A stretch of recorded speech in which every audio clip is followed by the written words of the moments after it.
Hey everyone, my name is Julie Malillo. I'm a life coach here in Manhattan. My website is yourdreamslifecoach.com for individuals and nycexecutivecoach.com if you're an executive. Today I want to talk about time management and some of the thoughts that we have that hold us back from having really good time management. So before I get to that, why does this happen? Where do these thoughts come from?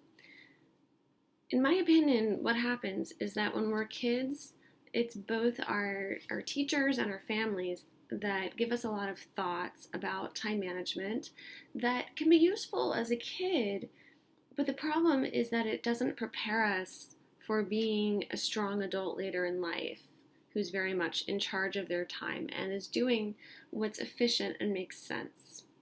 So some of the messages that you might get as a kid are things like, you have to finish everything you start. If you switch tasks, you're just being kind of frivolous. And if you don't finish something completely, maybe you're even being lazy. In school, the standards can be very high and you can feel pressure, which can create some perfectionism in you where you feel like, well, if I don't do an A+ job, I'm just going to flunk this. And what's the point? So it can be kind of a black and white thinking issue. So this stuff, you can see how it's used by teachers and parents to control kids, but the problem is these beliefs can stay ingrained in you much later on when you're trying to start a business or you're trying to advance in your career, and you can find that it's just not helpful anymore. So let me talk about what some of these problems are and how we can fix it to make sure that our time management is more efficient and we're really getting what we want. So, this first idea of I need to finish everything or I'm a quitter is a very common one. And the problem with this is that it's really not efficient. There are tasks that are not important, and sometimes you don't know what those are until you start working on something and then you realize, wow, this is really not important to anything. But if you feel like you have to finish it just to finish it, you're going to be wasting a lot of time that you could otherwise use on really important tasks that are going to move you forward. That can result in you feeling frustrated, not getting what you want, and feeling kind of like lost as far as why is this not working. So, as I said, this can come from being a kid, and parents can tell you, well, hey, don't pull out your art stuff unless you're definitely gonna paint for at least a couple hours. You need to finish that task, otherwise I don't want to bother. Or a teacher can tell you, you have to complete this assignment or you get an F, right? Like, we get these messages like it's really bad not to complete things. But in real life, sometimes it's really good not to complete things when you realize that what you're working on just doesn't even help anything and it's kind of a useless task. Speaking of that, Leonardo da Vinci finished fewer than 30 paintings, and a lot of his work was unfinished. So that's an inspiring thing to think of when you feel like, oh no, I can't move on until I finish this task. Well, look at how celebrated he is, and he barely finished anything. But some of, his ideas, inventions, paintings, all of these things have been hugely important and influential. And part of that is simply having a good sense for, I started this, but this isn't really what I'm about. This isn't really what I want to be working on.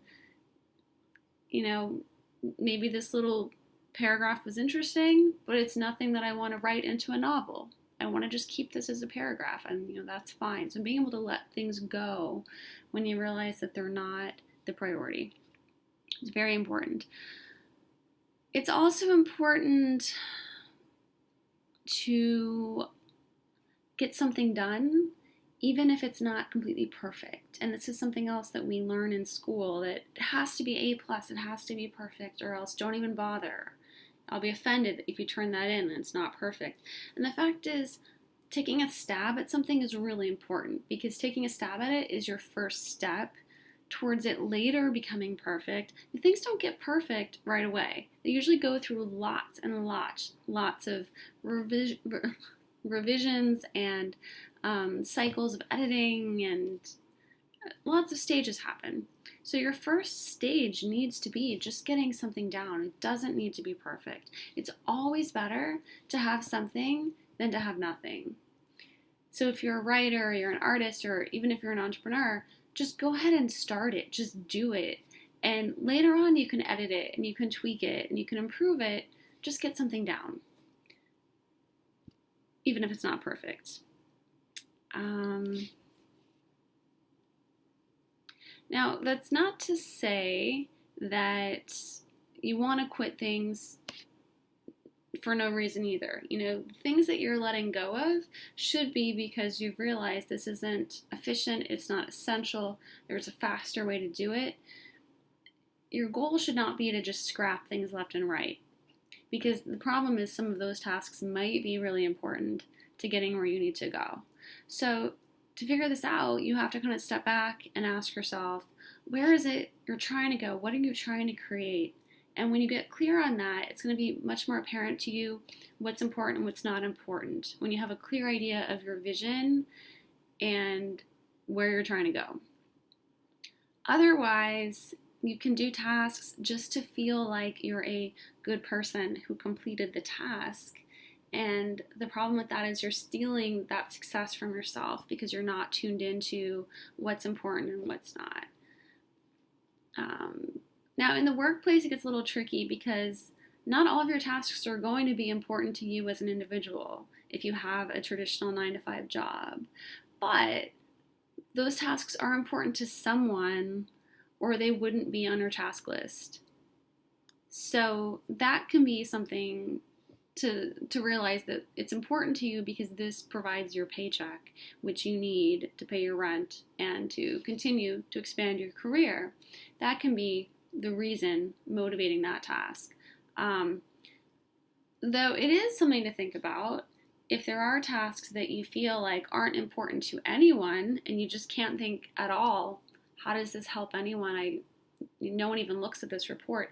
That might be something to go and talk to your bosses about and just clarify and say, I just want to make sure this report is what you need, because otherwise I could spend my time on these other tasks I know are really important and I could spend more time on those.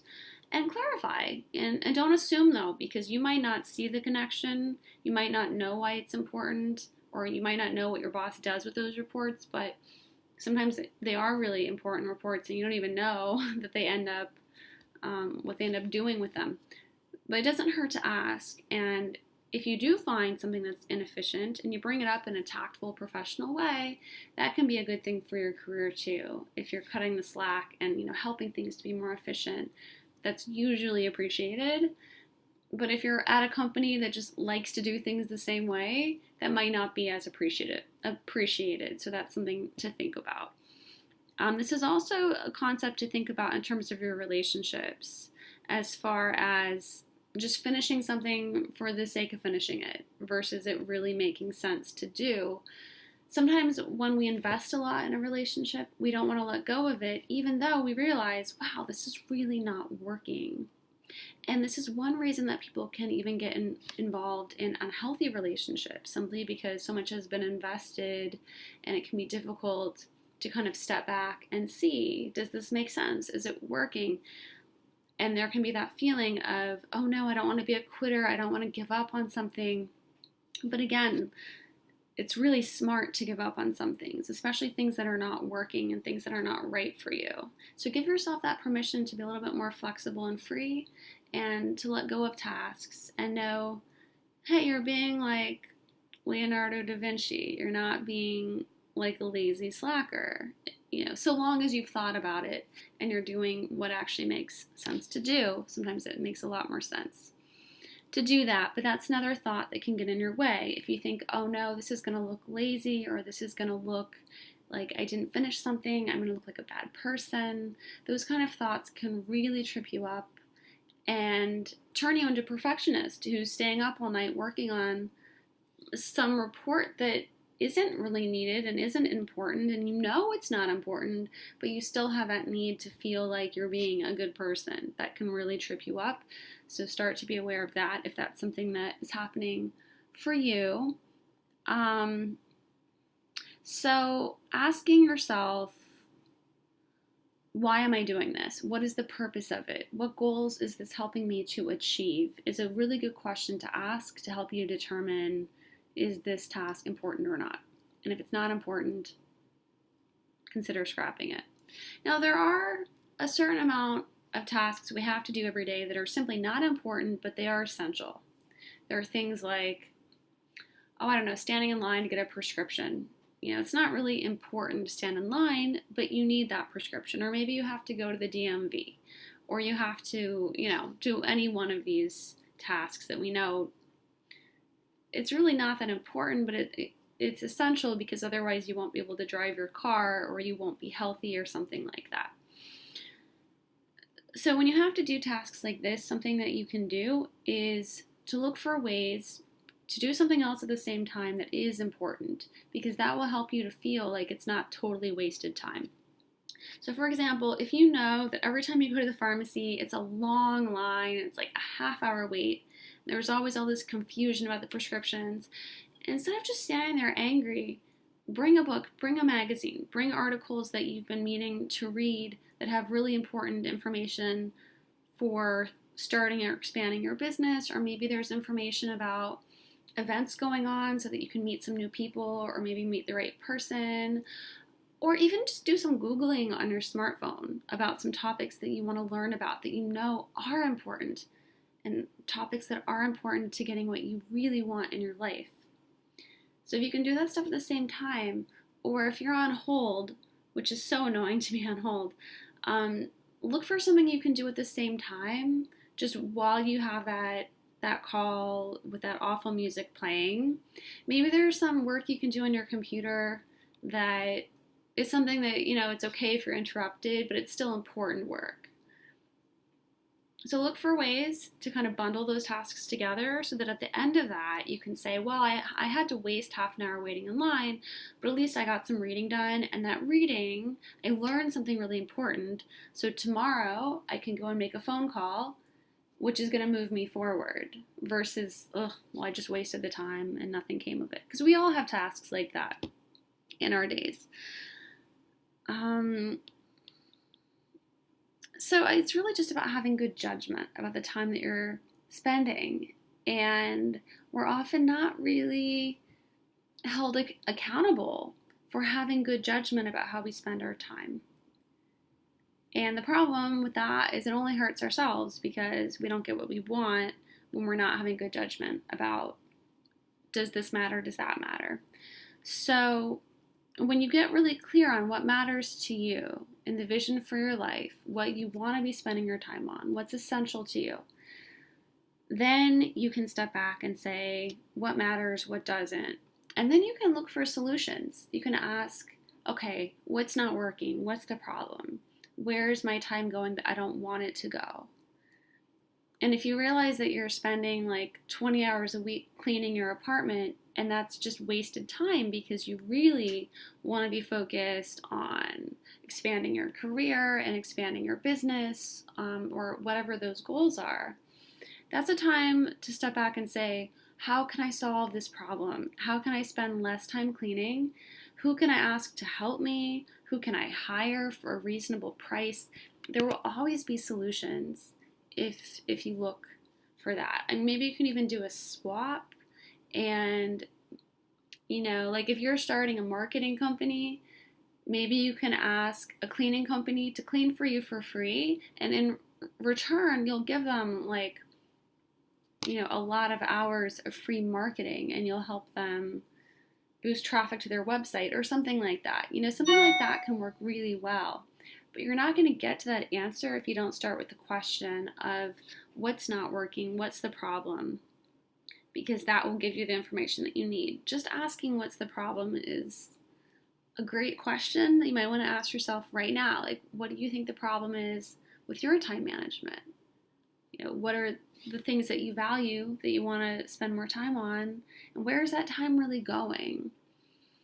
If you're having trouble figuring out where the time really goes, just keeping a log during the week can really help. And just every day, roughly sketch out where that time is going. How much time are you spending on various tasks and at work? And you might be surprised to see that the time is often not being spent on things that are that important to you.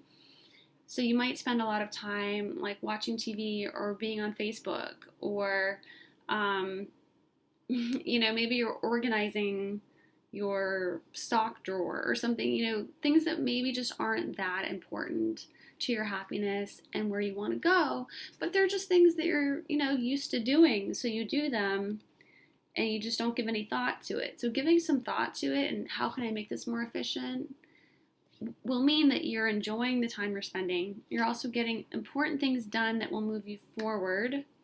And the unimportant things are still getting done, and they're bundled together with important things.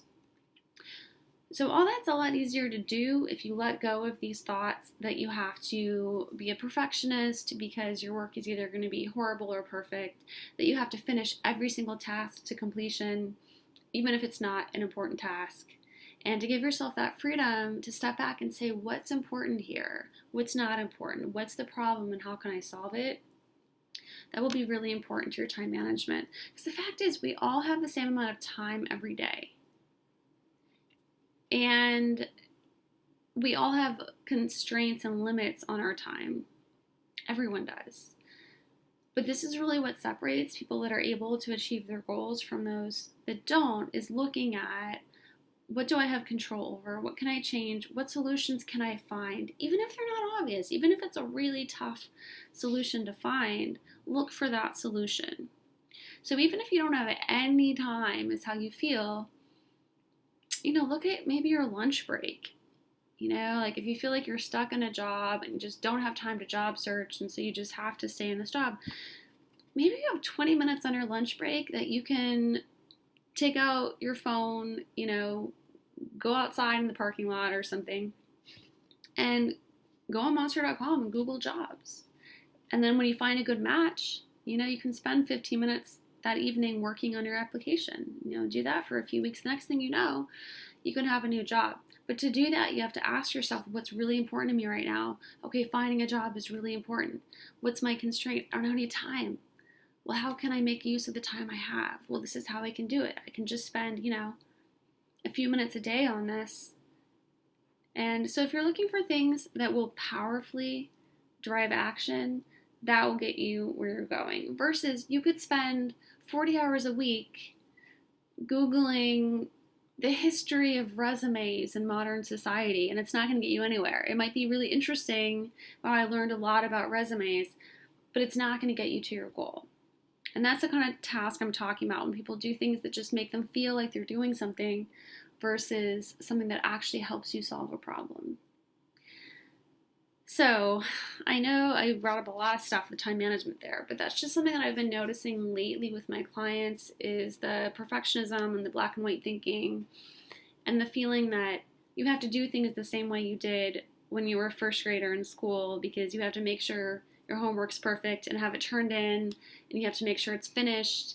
And real life just isn't like that.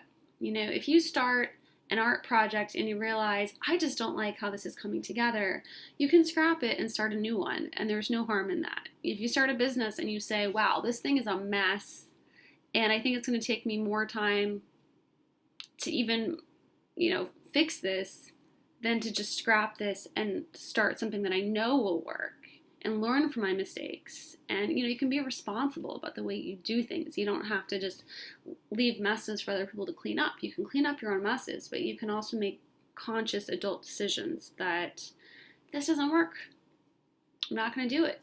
I remember when I was a kid, I used to write little articles they had a little kid newspaper magazine thing, and I would write these little articles, and I remember I spent so much time trying to write an article perfectly, and it was for a holiday. I think it was St. Patrick's Day, and I spent so much time polishing it and rewriting it. When I finally brought it in, the teacher said, it's St. Patrick's Day today.